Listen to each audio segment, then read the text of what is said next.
I chose the Walt Disney World Marathon for my first attempt because I'm a huge Disney fan. I wanted the magic, the characters, running through the castle, the whole experience. And honestly, that felt like enough of a reason. I didn't research what the race itself would actually be like. I didn't talk to anyone who'd run it before. I didn't even think to ask questions. I just saw Disney and marathon and thought, that's the one.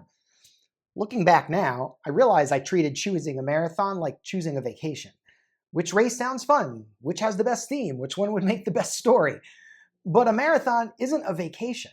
And choosing the wrong race, or choosing a race for the wrong reasons, can create conditions that make finishing almost impossible. Here's what I didn't know about the Walt Disney World Marathon. I didn't know I'd need to arrive at 3 o'clock in the morning for a 5 o'clock start time. I didn't know I'd be standing in a corral for over an hour after arriving, just waiting in the cold while my nerves built and my energy drained. That wrecked my entire pre-race routine. What I ate, when I ate it, my sleep schedule.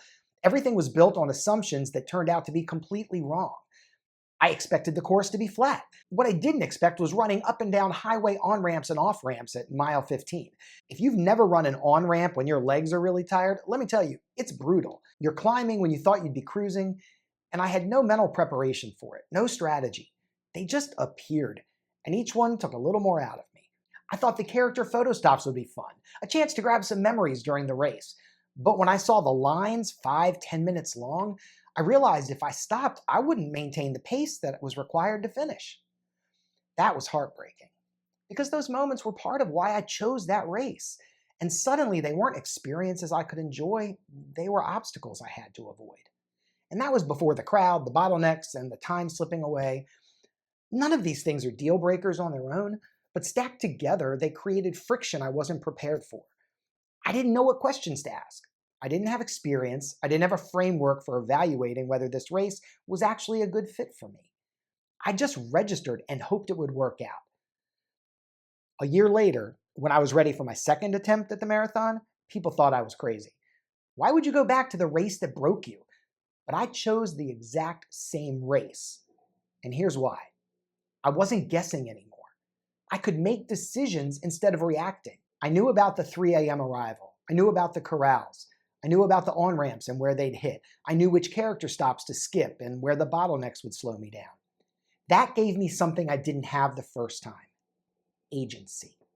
Not control over the course, not control over the conditions, but control over my expectations, my strategy, my preparation. And yet, there were other reasons too. I wanted to finish what I started. I wanted redemption on the same course that had beaten me. And honestly, I'm a massive Disney fan. I really wanted this specific experience, the one I'd been dreaming about. But the difference the second time was that I wanted it for the right reasons. Not just because it sounded like fun, but because I understood what it would actually require, and I was ready for that. Here's what I realize now. Choosing the right marathon isn't about finding the easiest one. It's not about finding the one with the best medal or the coolest theme. It's about finding the one that fits who you are and what you need to succeed.